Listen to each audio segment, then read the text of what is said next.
దేవుని నామానికి స్తోత్రం. మీ అందరికీ వందనాలు. కొన్ని మాటలు దేవుని మాటలు మీతో పంచుకోవడానికి మళ్ళీ మీ ముందు రావడం అనేది జరిగింది. అమూల్యమైన మాటలు, మీ అందరికీ ఎంత అవసరమైన మాటలు, దేవుని మాటలు కొన్ని మాటలు చూసి వాక్య భాగంలోకి ముందుకు వెళ్దాం. వాక్య భాగంలోకి వెళ్లే ముందు ఒక చిన్న మాట ఏంటంటే, దేవుని నమ్మని వాళ్ళు, దేవుని గురించి తెలియని వాళ్ళు, అంటే దేవుని మీద నమ్మకం లేని వాళ్ళు కొంతమంది శాస్త్రవేత్తలు ఏం చేశారంటే దేవుని మీద రీసెర్చ్ అనేది మొదలు పెట్టారనమాట. అంటే ఎవరు యేసుక్రీస్తు అనేది ఎవరు, ఎందుకు ఆయన ఈ ప్రపంచం మీద ఎంత ప్రభావం చూపించారనే దాని గురించి కొంతమంది సైంటిస్టులు రీసెర్చ్ చేయడం అనేది మొదలు పెట్టారు. ఆ రీసెర్చ్ చేసే సమయంలో ఈ సైంటిస్టులు ఏం చేశారంటే చరిత్రని కదిలించడం అనేది మొదలు పెట్టారు అనమాట. ఆ చరిత్ర కదిలించినప్పుడు యేసుక్రీస్తు వారి గురించి కొన్ని విషయాలు తెలుసుకున్నారు అనమాట. ఆ విషయాల్లో వాళ్ళకి ఏం తెలిసిందంటే 2000 సంవత్సరాల ముందు ఆయన వచ్చాడు. ఆయన ఆనవాళ్ళు ఈ భూమి మీద వాళ్ళకి కనిపించినాయి. అంటే ఎలా అంటే వాళ్ళు సైంటిస్టులు రీసెర్చ్ చేసిన తర్వాత ప్రపంచంలో ఎంతమంది ఉన్నారు, ప్రపంచంలో వాళ్ళు ప్రపంచం మీద ప్రభావం చేసిన వ్యక్తులు ఎంతమంది ఉన్నారు అనేది ఒక లిస్టు తీసినప్పుడు కవులు వచ్చారు, రాజులు వచ్చారు, మత ప్రవక్తలు వచ్చారు, మత పెద్దలు వచ్చారు, చాలా మంది పెద్ద పెద్ద వాళ్ళు వచ్చారనమాట. వాళ్ళల్లో వందల్లో వచ్చినప్పుడు వాళ్ళల్లో కొంతమందిని జల్లిడేసి తీయంగా 10 సంఖ్యలో తీసినప్పుడు మొట్టమొదటి వచ్చింది ఎవరంటే యేసుక్రీస్తు ప్రభువారు. యేసుక్రీస్తు ప్రభువారు వచ్చినప్పుడు వాళ్ళకు వచ్చిన మొట్టమొదటి ప్రశ్న ఏంటంటే, సైంటిస్టులకు వచ్చిన మొట్టమొదటి ప్రశ్న, ఎవరు ఈయన? యేసుక్రీస్తు ప్రభువారు ఎవరు, ఎందుకని ఈయన ఇంత ప్రభావం చూపించారు ప్రపంచం మీద అని ఒక ప్రశ్న వచ్చింది అన్నమాట వాళ్ళకి. ఆయన అప్పుడే కాదు ఇప్పుడు కూడా ఆయన ప్రభావం చూపిస్తూనే ఉన్నారు. మామూలుగా మనం చూసుకున్నట్లయితే ఒక మనిషి ఎప్పుడు వరకు ప్రభావం చూపిస్తాడంటే ప్రపంచం మీద అతను పుట్టిన కానించి బతుకున్నంత వరకు ప్రభావం చూపించగలడు. కానీ అతను చనిపోయిన తర్వాత అతను ప్రభావం చూపించలేడు ఇంకా. కానీ యేసుక్రీస్తు అలా కాదు. ఇప్పటి నుంచి ఆయన పుట్టినప్పటి నుంచి, ఆయన భూలోకం వచ్చినప్పుడు కానించి 2000 సంవత్సరాల క్రితం నుంచి ఇప్పటి వరకు కూడా ఆయన ఈ ప్రపంచం మీద ప్రభావం చూపిస్తూనే ఉన్నాడు. ఎందుకని? ఎవరైనా యేసుక్రీస్తు ఎవరో, ఎందుకంత ప్రభావం చూపించారు అని దాని గురించి మనం ఇప్పుడు చూస్తున్నాము. చాలా అమూల్యమైన మాటలు, మీ జీవితానికి బాగా పనికొచ్చే మాటలు, శ్రద్ధ కలిగి వినండి. వాక్య భాగంలోకి వెళ్ళినట్లయితే మత్తయి సువార్త 16వ అధ్యాయం 13వ వచనం నుంచి, యేసు ఫిలిప్పీయుడైన కైసరీ ప్రాంతంలోకి వచ్చి మనిషి కుమారుడు ఎవడని జనులు చెప్పుకున్నారని తన శిష్యులను అడగగా, వారు కొందరు బాప్తిసమిచ్చు యోహానియు, కొందరు ఏలియా అనియు, కొందరు ఇర్మియా అనియు, లేక ప్రవక్తల్లో ఒకడనియు చెప్పుకొంటున్నారు అనేది. అందుకు ఆయన, మీరైతే నేను ఎవడని చెప్పుకుంటున్నారని వారిని అడిగాను.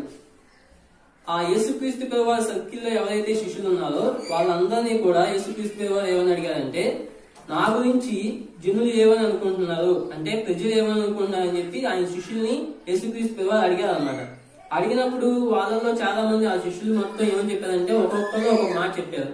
కొందరు ఏరియా అనుకుంటున్నారని చెప్పారు, కొందరు బాప్తిస్మిచ్చు యోహాను వచ్చాడని కొంతమంది అనుకుంటున్నారు, ఇలా ఎక్సెట్రా ఇంకా చాలా మాటలు చెప్పారు అనమాట. ఇలా మాటలు చెప్పిన తర్వాత యేసుక్రీస్తు వారు వెంటనే ఆయన అడిగిన ప్రశ్న ఏంటంటే, మరి మీరేమనుకుంటున్నారు నా గురించి? జనులు అనుకుంటున్న మాట పక్కన పెట్టండి, ప్రజలు అనుకుంటున్న మాట పక్కన పెట్టండి, మీరేమనుకుంటున్నారు నా గురించి అని ఆయన శిష్యుల్ని ఆయన అడిగాడు అనమాట. అడిగినప్పుడు ఎవ్వరు మాట్లాడలేదు, ఒకే ఒక ఆయన మాట్లాడాడు. ఎవరు మాట్లాడారో తర్వాత చూసుకున్నాం. ఇదే ప్రశ్న నేను మిమ్మల్ని అడుగుతున్నాను, మీరేమనుకుంటున్నారు యేసుక్రీస్తు వారి గురించి? ఆయన ఎవరని అనుకుంటున్నారు?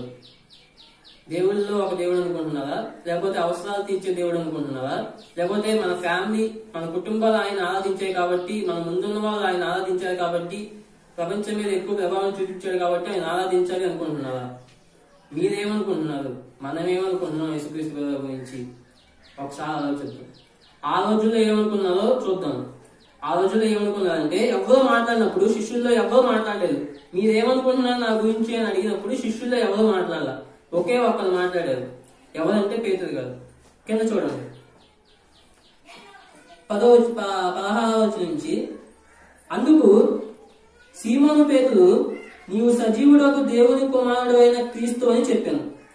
శిష్యుల్ని అడిగినప్పుడు ఎవరో మాట్లాడలేదు, ఒక్కొక్కరు ఒక్కొక్క మాట చెప్పారు. కొందరు ఏలియా అని చెప్పారు, కొందరు యోహాన్ అని చెప్పారు, కొందరు ఎక్సెట్రా XYZ అని చెప్పారు. చెప్పిన తర్వాత మీరేమనుకున్నా నా గురించి అని క్రీస్తు అడిగినప్పుడు పేతురు లేచి నీవు సజీవుడు అయిన దేవుని కుమారుడి అయిన క్రీస్తువి అని చెప్పాను అని అన్నాడు అనమాట పేతురు గారు. ఆ మాట అన్న వెంటనే యేసుక్రీస్తు ప్రభువు అన్న మాట ఏంటో చూడండి 17వ వచనంలో. అందుకు యేసు, సీమోను బర్యోనా, నీవు ధన్యుడవు, పరలోకమందున్న నా తండ్రి ఈ సంగతి నీకు బయలుపరచినే కాని నలుడు నీకు బయలుపరచలేదు అని చెప్పాడు అనమాట. అంటే ఏమన్నాడంటే యేసుక్రీస్తు ప్రభువు, నా తండ్రి అయిన దేవుడే నీతో ఈ మాట చెప్పించాడు కానీ నలుడు ఎవరో ఈ మాట చెప్పించలేదు అని చెప్పాడు అనమాట. అక్కడ అది అర్థం. మనం ఏమనుకుంటున్నాం యేసుక్రీస్తు ప్రభువు గురించి అనేది మనం చూసుకోవాలి. ఒక చిన్న ఎగ్జాంపుల్ చెప్తాను. మనకి బాగా తెలుసు సర్వేపల్లి రాధాకృష్ణ గారు, బాగా తెలుసు మనకి, టీచర్స్ డే అనేదాన్ని ఆయన మేము చదువుకుంటాం. సర్వేపల్లి రాధాకృష్ణ ఈయన ఏం చేశాడంటే, సౌత్ లో కొంతమంది దేవతలు ఉన్నారు, నార్త్ లో కొంతమంది దేవుళ్ళు ఉన్నారు. ఆ స్వతంత్రం అంతా వచ్చేసిన తర్వాత పరిస్థితులన్నీ చక్కబడ్డ తర్వాత ఇంకా కొన్ని పరిస్థితులు చక్కబడలేదు. ఇంకా కొన్ని పరిస్థితులు చక్కబడినప్పుడు ఈయన సర్వేపల్లి రాధాకృష్ణ గారు ఏం చేశాడంటే, సౌత్ లో ఉన్న వాళ్ళు నార్త్ లో ఉన్న వాళ్ళు గొడవడుకుంటున్నారు. ఏమనంటే, మీ దేవతలు వేరు, మా దేవుళ్ళు వేరని చెప్పి నార్త్ లో వాళ్ళు సౌత్ లో వాళ్ళు గొడవడుకుంటున్నారు. అప్పుడున్న రాజకీయ నాయకులు ఏం చేశారంటే, వీళ్ళిద్దరిని కలపాలి, సౌత్ ని నార్త్ ని కలపాలి, వీళ్ళిద్దరూ గొడవాడుకోకూడదు, వీళ్ళిద్దరూ గొడవాడుకుని భూభాగం విడిపోకూడదు అని చెప్పి అప్పుడున్న రాజకీయ నాయకులు, ఆ కేంద్ర ప్రభుత్వం వాళ్ళంతా ఆలోచించి ఏం చేశారంటే సర్వేపల్లి రాధాకృష్ణ గారికి దాన్ని అప్పచెప్పారు అనమాట. ఆ పని ఆయన ఏం చేశారు, అక్కడ ఉన్న సౌత్ లో ఉన్న దేవతలకి నార్త్ లో ఉన్న దేవుళ్ళకి కలిపి పెళ్లి చేశారనమాట. అదే దేవుడి పెళ్లి అంటారు, ఇప్పుడు కూడా చెప్పుకునేది అదే. దాన్ని దేవుడి పెళ్లిగా కన్వర్ట్ అయిందన్నమాట. అప్పుడు అలాంటి ఆయన యేసుక్రీస్తు ప్రభువు గురించి ఏమని చెప్పారంటే, వీళ్ళందరూ పైపైన దేవుళ్ళే తప్ప నిజమైన దేవుళ్ళు అక్కడ ఉన్నారు. ఆయన ఎవరంటే మన అందరికీ తెలుసు, ఎవరైనా యేసుక్రీస్తు ప్రభువు. అలాంటి సర్వేపల్లి రాధాకృష్ణ గారు ఆయన గురించి చెప్పినప్పుడు మరి మనం ఏం చేస్తున్నాం, మనం ఎందుకు నమ్మాలి యేసుక్రీస్తు ప్రభువు? అసలు ఆయన ఎందుకు నమ్మాలి? ఆయన ఎవరో, యేసుక్రీస్తు ప్రభువు ఎవరో ఆయన గురించి అర్థమైతే కనుక మన జీవితాలు బాగుపడినట్టే. దావీదు గారి స్టోరీ, అబ్రహాం గారి స్టోరీ అర్థమైనంత ఈజీగా యేసుక్రీస్తు ప్రభువు మనకు అర్థం అవ్వదు. అలా అర్థమైపోయి బైబిల్ చదివేసి అర్థమయ్యే దేవుడు ఆయన కాదు. మరి ఎలా ఈయన అర్థం చేసుకునేది ఎలా, ఈయన ఎలా నమ్మాలి, అసలు ఈయన ఎవరో ఎక్కడి నుంచి వచ్చారు అని దాని గురించి మనం ముందుకు వెళ్దాం చూసుకొని. యోహాన్ గారు ఉన్నారు కదా, యోహాన్ గారు ఈయన గురించి నమ్మిన తర్వాత, యేసుక్రీస్తు ప్రభువుని తెలుసుకొని ఆయన గురించి నమ్మిన తర్వాత ఆయన గ్రీకు దేశస్తులకి ఒక పత్రిక రాశాడు అనమాట. దాన్నే యోహాను పత్రిక అంటారు. వాళ్ళు ఏమని నమ్ముతారంటే, గ్రీకు దేశస్తులు ఒక వెలుగు ప్రపంచాన్ని మొత్తం శాసిస్తుంది, ఒక వెలుగు ఒక జ్యోతి ప్రపంచాన్ని మొత్తాన్ని శాసిస్తుంది అని చెప్పి గ్రీకు దేశస్తులు నమ్ముతారు. యోహాన్ గారు రాసిన పత్రిక చదివి దీన్ని అంతా నమ్మడం జరుగుతుంది అన్నమాట గ్రీకు దేశస్తులు. ఏమో రాశారు యోహాన్ గారు అనేది ఒకసారి చూసుకుందాం. యోహాను పత్రిక 8వ అధ్యాయం, యోహాను పత్రిక 8వ అధ్యాయం 1వ వచనం నుంచి. తెల్లవారుగానే యేసు తిరిగి దేవాలయంలోనికి రాగా ప్రజలందరూ ఆయన దగ్గరికి వచ్చింది గనుక ఆయన కూర్చుండి వారికి బోధించుచున్నాడు. శాస్త్రులను పరిసయ్యులను వ్యభిచారమందు పట్టబడిన ఒక స్త్రీని తోడుకొని వచ్చి ఆమెను మధ్య నిలవబెట్టి, బోధకుడా, ఈ స్త్రీ వ్యభిచారము చేయుచుండగా పట్టబడిన అట్టి వారిని రాళ్ళు రువ్వి చంపవలనని ధర్మశాస్త్రంలో మోషే మనకు ఆజ్ఞాపించను కదా, అయినను నీవేమి చెప్పుచున్నావని ఆయన అడిగింది. ఇక్కడ ఏం జరుగుతుందంటే, కొంతమంది ఘనాపాటీలు ఏం చేశారంటే యేసుక్రీస్తు ప్రభువుని అనుమానించాలని చూస్తున్నారు అన్నమాట. యేసుక్రీస్తు ప్రభువు దేవుడు కాదు, ఈయన మనలాంటి మామూలు మనిషే, ఈయనకి ఎలాంటి శక్తులు లేవని చెప్పి ఆయన నిరూపించాలి, ఆ విషయం నిరూపించాలని చెప్పి ఆ వ్యభిచారం చేసిన స్త్రీని ఒక పాములాగా వాడుకుంటున్నారు. యేసుక్రీస్తు ప్రభువు ఆ ప్రాంతంలోకి రాగానే వీళ్ళందరూ ఘనాపాటీలు, పెద్ద మనుషులు, మత ప్రచారం చేసేవాళ్ళు, ప్రవక్తలు, వీళ్ళందరూ ఏం చేశారంటే ఒక వ్యభిచారం చేసిన స్త్రీని యేసుక్రీస్తు ప్రభువు దగ్గర తీసుకొచ్చారు. తీసుకొచ్చి ఏమయ్యా నువ్వు మనమని వచ్చి ఏదో నీకే పెద్ద జ్ఞానం ఉన్న వ్యక్తిలాగా చెప్తున్నావు కదా, అన్ని మాటలు చెప్తున్నావు కదా, ఈ వ్యభిచారం చేసిన స్త్రీకి నువ్వు ఎలాంటి శిక్ష వేస్తావో వెయ్యి. తిన వ్యభిచారం చేసింది తనకి నువ్వు ఎలాంటి శిక్ష వేస్తావో వెయ్యవయ్యా అని చెప్పి ఆ గణపాటీలు ఆ వ్యభిచారం చేసిన స్త్రీని యేసుక్రీస్తు వారు ముందు పెట్టడం జరిగింది. అలా పెట్టినాక ధర్మశాస్త్రంలో ఎప్పుడు కూడా ఒక విషయం గుర్తుపెట్టుకోండి, ధర్మశాస్త్రంలో వ్యభిచారం చేసినప్పుడు ఒక్కరిని తీసుకురామని ఉండదు. వ్యభిచారం చేసిన ఇద్దరు ఎవరైతే ఉంటారో వాళ్ళిద్దరిని తీసుకురావాలి. ధర్మశాస్త్రం అదే చెప్తుంది. ఎప్పుడు కూడా వ్యభిచారం చేసినప్పుడు ఒక్కరిని తీసుకురామని ధర్మశాస్త్రంలో ఎక్కడా ఉండదు. వ్యభిచారం చేసినప్పుడు ఇద్దరు రావాలి, అది ధర్మశాస్త్రంలో ఉంది. కానీ అక్కడ ఏం జరిగిందంటే వ్యభిచారం చేసినప్పుడు ఆ స్త్రీని ఒక్కదాన్ని తీసుకొచ్చి ఈ స్త్రీ వ్యభిచారం చేసింది, మరి మోషే ధర్మశాస్త్రంలోనేమో ఇలాంటి వాళ్ళని రాళ్లతో కొట్టి చంపాలని ఉంది కదా, మరి నువ్వు ఇలాంటి వాళ్ళకి ఎలాంటి శిక్ష వేస్తావు అని ఆ గణపాటీలు అడిగారు అనమాట. అసలు వాళ్ళ మోటో ఏంటంటే, ఆ పెద్ద మనుషుల మోటో ఏంటంటే, ఆ టైంలో ఆ వ్యభిచారం చేసిన స్త్రీని యేసుక్రీస్తు ప్రభువు దగ్గరికి తీసుకొచ్చిన టైంలో ఆ ప్రాంతంలో ఒక పండగ జరుగుతుంది అనమాట. ఒక పండగ జరగబోతుంది కొన్ని రోజుల్లో. ఆ పండగ ఏంటంటే పస్కా పండగ. ఆ పస్కా పండగ జరుగుతున్నప్పుడు ఆ రోమ ప్రభుత్వం ఏం చేస్తుందంటే కొన్ని కొన్ని కొన్ని కొన్ని ఆచారాలు పాటించుద్దు అనమాట. అంటే ఆ పండగ జరిగే ముందు ఎలాంటి గొడవలు జరగకూడదు, ఎలాంటి హత్యలు జరగకూడదు, మొత్తం అంతా పీస్ఫుల్ గా ఉండాలి, శాంతి సమయుతంగా ఉండాలి ఆ ప్రాంతం మొత్తం అని కొన్ని ఆచారాలు పాటించుద్ది అనమాట. కొన్ని కొన్ని రెస్ట్రిక్షన్స్ ఉన్నాయి వాళ్ళకి, అలాంటివి పాటించుద్ది. అలాంటివి పాటించేటప్పుడు ఇప్పుడు యేసుక్రీస్తు ప్రభువు ఈ అమ్మాయిని చంపాలి, వ్యభిచారం చేసిన అమ్మాయిని చంపాలి అంటే గనక అక్కడ శాంతియుతం బంద్ అయిపోతుంది. అప్పుడు యేసుక్రీస్తు ప్రభువుని రోమ పోలీసులు అరెస్ట్ చేస్తారు. ఈ నినాయన ఎదిగించవచ్చు. ఒకవేళ ఆ అమ్మాయికి యేసుక్రీస్తు ప్రభువు శిక్ష ఇవ్వకపోతే ప్రజలు ఊరుకోదు, ఒకవేళ శిక్ష ఇస్తే రోమ ప్రభుత్వం ఊరుకోదు. అలాగైనా ఎదుర్కొంటాడు, ఎలాగైనా ఎదుర్కొంటాడు అని చెప్పి ఆ పెద్ద మనుషులు ఆ విచారణ చేసిన స్త్రీని యేసుక్రీస్తు ప్రభువు ముందు నిలబెట్టారు అన్నమాట. నిలబెట్టినప్పుడు మరి యేసుక్రీస్తు ప్రభువు ఏమీ తెలివి తక్కువ కాదు కదా, ఆయన ఏం చేశారంటే యేసుక్రీస్తు ప్రభువు ఏం చేశారంటే ఒకటే చెప్పారనమాట. ఏమని? మీలో తప్పు చేయని వాడు ఎవడైనా సరే ఆ అమ్మాయి మీద రాయేయచ్చు అని చెప్పారు. ఆ మాట చెప్పగానే అక్కడ ఉన్న పెద్ద మనుషులందరూ, గణపాటీలందరూ, చిన్నవాళ్ళ దగ్గర నుంచి పెద్దవాళ్ళ వరకు వాళ్ళ చేతిలో ఉన్న రాళ్ళు పడేసి ఎక్కడ వాళ్ళు అక్కడికి వెళ్ళిపోయారు. ఒక యేసుక్రీస్తు వారు ఆ వ్యభిచారం చేసిన స్త్రీ వాళ్ళిద్దరే అక్కడ ఉన్నారు తప్ప మిగతా వాళ్ళందరూ కూడా చిన్నవాళ్ళ దగ్గర నుంచి పెద్దవాళ్ళ వరకు అక్కడి నుంచి వెళ్ళిపోవడం జరిగింది అనమాట. ఈయన ఎందుకున్నాడు అక్కడ? ఇంకా కొంతమంది ఏం చేశారంటే ఈయన అక్కడ ఉండటం చూసి కొంతమంది ఇదే మత ప్రచారం చేసే వాళ్ళు ఏమన్నారంటే, మోషే ధర్మశాస్త్రంలో ఇలాంటి పాపం చేసిన వాళ్ళని రాళ్ళతో కొట్టి చంపాలని చెప్పి ఈయనే చెప్పాడు కదా, మరి ఇప్పుడు ఈయనే ఈ అమ్మాయికి శిక్ష ఎందుకు వేయలేదు అని అడిగాడు అనమాట. అని అడుగుతున్నారు అనమాట వాళ్ళు. అడిగినప్పుడు వాళ్ళకి సమాధానం చెప్పాల్సిన విషయం ఏంటంటే, శిక్ష వేసేది ఆయనే, శిక్ష వేయకుండా ఉండాలన్నా ఆయనే. ఆయన విచారణ చేసిన స్త్రీని ఆ అమ్మాయిని ఒక ప్రశ్న అడిగారు అన్నమాట డైరెక్ట్ గా. ఏమమ్మా వీళ్ళందరూ నీ మీద వేయలేదు కదా, నువ్వు తప్పు చేసావని ఒప్పుకుంటున్నావా అని అడిగాడు ఆ అమ్మాయిని. ఎందుకు అడగాలి యేసుక్రీస్తు ఆ అమ్మాయిని? ఆయన తెలుసుగా ఆ అమ్మాయి తప్పు చేసిందో, ఆ స్త్రీ విచారణ చేసిందో చేయలేదో యేసుక్రీస్తు వారికి తెలుసుగా. మళ్ళీ ఎందుకు అడిగాడు ఆ అమ్మాయిని అంటే, మనం ఒక తప్పు చేసినప్పుడు దేవుడు అడుగుతాడు మనల్ని.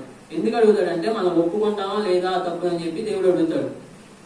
నువ్వు తప్పు చేసినప్పుడు నువ్వు ఒప్పుకుంటున్నావా అని అడగగానే ఆ విచారణ చేసిన స్త్రీ చెప్పాల్సిన విషయం ఏంటంటే, నా తప్పు నేను ఒప్పుకుంటున్నాను ప్రభు అని చెప్పాలి. మనం ఏదైనా తప్పు చేసినప్పుడు మనం దేవుడు అడిగే ప్రశ్న ఏంటంటే, నువ్వు ఈ తప్పు చేసావా అని అడుగుతాడు. ఆయన తెలుసు మనం తప్పు చేసేవాళ్ళమా చేయని వాళ్ళమా ఆయన తెలుసు, తప్పు చేసామో చేయలేదు కూడా ఆయన తెలుసు. కానీ ఆయన అడిగినప్పుడు మనం ఒప్పుకోవాలన్నమాట. మనం ఒప్పుకుంటామా లేదా అని ఆయన దాన్ని బట్టి ఆయన అడుగుతాడు. నువ్వు తప్పు చేసావా లేదా అని ఆయన అడుగుతాడు. ఎందుకంటే మనం ఒప్పుకుంటామా లేదా అని చెప్పి ఆయన అడుగుతాడు అనమాట. అలా ఒప్పుకోవాలి. అలా విచారణ చేసిన స్త్రీని తీసుకొచ్చి వాళ్ళు పాములాగా వాడుకుందాం అనుకున్నారు. యేసుక్రీస్తు ప్రభువు నిజమైన దేవుడు కాదు, ఈయన కూడా మనలాగా మామూలు మనిషి అని నిరూపిద్దాం అనుకున్నారు. కానీ వాళ్ళే అక్కడి నుంచి ఫెయిల్ అయిపోయి అక్కడి నుంచి వెళ్ళిపోవడం అనేది జరిగింది అనమాట. ఇలా ఇంకా కొంతమంది ఏం చేశారంటే, ప్రాంతానికి, దేశానికి లేదా ప్రపంచానికి ఒక శాంతి కావాలి, ప్రపంచం అనేది ప్రశాంతంగా ఉండాలని చెప్పి కొంతమంది ఏం చేశారంటే, చూద్దాం ఒకసారి బైబిల్లో. హెబ్రీ రాసిన పత్రిక 9వ అధ్యాయం 12వ వచనం. మేకల యొక్కయు కోడెల యొక్కయు రక్తముతో కాక తన స్వరక్తముతో ఒక్కసారే పరిశుద్ధ స్థలములో ప్రవేశించను. ఏం జరుగుతుందంటే ఇక్కడ కోడిని బలిచ్చో లేకపోతే మేకలను బలిచ్చో లేకపోతే ఇంకేమైనా బలిచ్చో దేశానికి ప్రపంచానికి శాంతిని తీసుకొద్దాం, ప్రేమను తీసుకొద్దాం అని చెప్పి కొంతమంది ప్రయత్నించారనమాట. వాళ్ళకేం చెప్తానంటే ప్రతి బోధకుడు గుర్తు పెట్టుకోవాల్సిన విషయం ఇది, ప్రతి భారతీయుడు కూడా గుర్తు పెట్టుకోవాల్సిన విషయం ఏంటంటే కోడలు బలించడం ద్వారానో లేకపోతే మేకలు బలించడం ద్వారానో లేకపోతే ఇంకేమైనా దేవునికి బలించడం ద్వారానో ప్రేమ అనేది రాదు, శాంతి అనేది ప్రపంచంలోకి రాదు. అది ఎవరి వల్ల సాధ్యం అంటే యేసుక్రీస్తు ప్రభువు ఒక్క వల్లనే సాధ్యం. అది ఆయన మాత్రమే తీసుకురాగలరు. ఆయన సిలువలో వేలాడుతూ ఆకాశానికి భూమికి మధ్య వేలాడుతూ ప్రజల వెనక చూసి ఏమన్నాడంటే నేను మిమ్మల్ని ప్రేమిస్తున్నాను అనే మాట అన్నాడు. ఆయన ఎందుకన్నాడు? ఆ ప్రేమ తీసుకురావడం అనేది, ఆ ప్రేమ అనేది ప్రపంచంలోకి రావడం అనేది ఆయన ఒక్కడి వల్లే సాధ్యం అనమాట. ఇంకెవరి వల్ల సాధ్యం కాదు, అది జరగదు కూడా. ఇలా కొంతమంది కొన్నిసార్లు ప్రయత్నించారనమాట.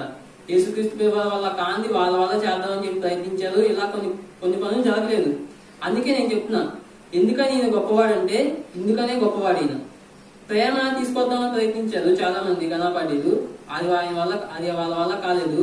ప్రేమను తీసుకొచ్చింది ఈ లోకంలోనికి, నిజమైన ప్రేమను తీసుకొచ్చింది ఎవరంటే యేసుక్రీస్తు ప్రభువు.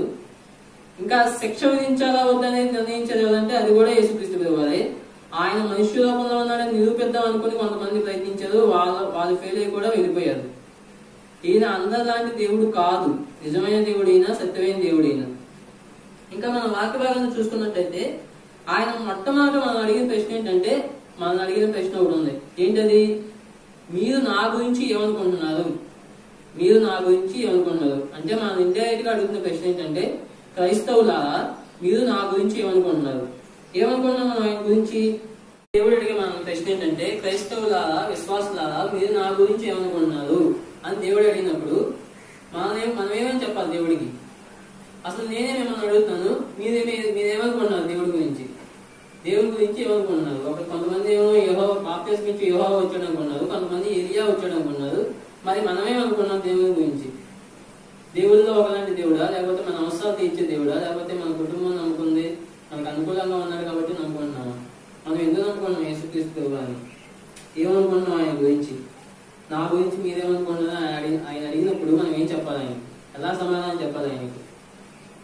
ఆయన చనిపోతూ కూడా ఆకలి నేర్చుకుని చెప్పిన మాట ఏంటంటే, తండ్రి వీళ్ళు ఏం చేస్తున్నారో వీళ్ళకి తెలియదు, దయచేసి వీళ్ళని క్షమించండి అనే మాట చెప్పాడు ఆయన. ఎందుకు చెప్పాడు ఆ మాట? మనమే ఆయన సిలువేశాం, మన పాపాల గురించి, మన పాపాల నిమిత్తం ఆయన శిక్ష అనుభవించి ఆయన దగ్గర ఉన్న నీతిని మొత్తం మనకిచ్చి, మన దగ్గర ఉన్న పాపాలు మొత్తం ఆయన తీసుకొని మన కోసం శిక్ష అనుభవించి నీతిగా బతకండి అని చెప్పి ఆయన మన పాపాలన్నీ మీద వేసుకుని వెళ్ళిపోయాడు అనమాట ఆయన. కానీ మనం ఏం చేస్తున్నాం? అప్పుడు ఎందుకు పాపాలు చేసామో దానికి డబ్బులు ఇప్పుడు చేస్తున్నాం అనమాట. మనం ఈ లోకంలోకి వచ్చినాక మళ్ళా వస్తాడు ఆయన. మరి మన పాపాలు ఆయన మీద వేసుకుని అందరినీ మళ్ళా వస్తాడా? రాడు. ఎందుకని నమ్మాలంటే ఆయన మనం ఏ మనుషుడు కూడా ఇప్పటివరకు ఏ మనుషుడు కూడా అతని దగ్గర ఉన్న నీతిని మనకి ఇచ్చేసి మన దగ్గర ఉన్న పాపాలన్నింటినీ ఆయన మీద వేసుకుని ఏ మనుషుడు కూడా పాపాలను అనుభవించలేదు. వేరే మనిషి పాపాలను ఆయన మీద వేసుకుని ఏ మనుషుడు కూడా ఇప్పటివరకు అనుభవించలేదు. కానీ యేసుక్రీస్తు ఏం చేశారంటే మన పాపాలన్నీ మన నిమిత్తం ఆయన శిక్ష అనుభవించి మన నిమిత్తం ఆయన శిలువ మనం పొంది వెళ్ళిపోయాడు అనమాట. అందుకని యేసుక్రీస్తు ప్రభువు గొప్పవారు, అందుకని యేసుక్రీస్తు ప్రభువు నమ్మాలి. ఇంకా ఆయన గురించి చూసుకుంటే ఒక ఆయన ఒక మాట చెప్పాడు. ఎవరంటే ఆయన యేసు ఒమ్ముకి అనుకుని ఆయన గుండె చప్పుడు వింటున్న ఒక శిష్యుడు అంటాడు. ఏమంటాడంటే చూద్దాం ఒకసారి. మొదటి యోహాను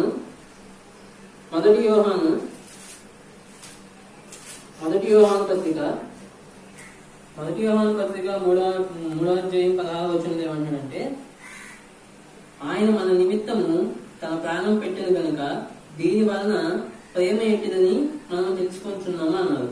అంటే మన కొరకు ప్రాణం పెట్టే మనిషి ఎవరైనా ఉన్నారా? మన కొరకు ప్రాణం పెట్టే దేవుడు ఎవరైనా ఉన్నారా అంటే ఒకే ఒక్కరు, లోకం మొత్తం ఒకే ఒక్కరు చూస్తే ఆయన యేసుక్రీస్తు ప్రభువు. ఆయన మన పాపాల నిమిత్తం మన కోసం ప్రాణం పెట్టి మన శిక్ష ఆయన అనుభవించి ఆయన నుంచి మనకిచ్చి ఆయన వెళ్ళిపోయాడు అనమాట. అందుకని ఆయన గొప్పవారు. యేసుక్రీస్తు ప్రభువు ఎవరో, ఆయన గొప్పతనం ఏంటి, ఆయన ఎందుకని లోకం మీద ఎంత ప్రభావం చూపించారంటే ఇందుకే. ఇది ప్రేమ అంటే. ఏ మనుషుడు చేయలేని, ఏ దేవుడు చేయలేని పని ఆయన చేశాడు కాబట్టి ఆయన నిజమైన దేవుడు కాబట్టి అందుకని ఆయన నమ్మాలి.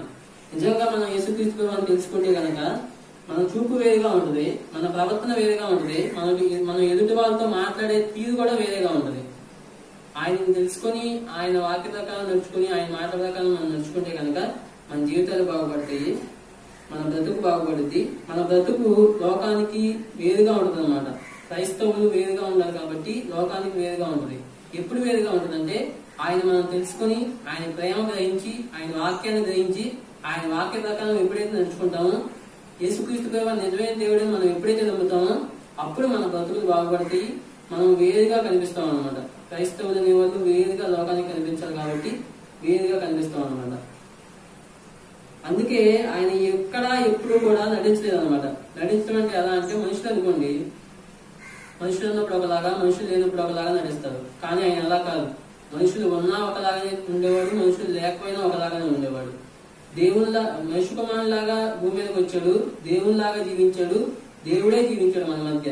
ఇది మనం తెలుసుకొని మనం గ్రహించి ఆయన వాక్య ప్రకారం నడుచుకుంటే మన బతుకులు బాగుపడతాయి. కాబట్టి ప్రత్యక్షంగా పరోక్షంగా వింటున్న వారు ఎవరైతే ఉన్నారో మీరందరూ కూడా ఆయన మాటలు అంగీకరించి ఆయన తెలుసుకొని ఆయన వాక్య ప్రకారం నడుచుకుంటారని కోరుకుంటూ ఈ కొద్ది వాక్యమైన మీ అందరికీ నా వందనాలు.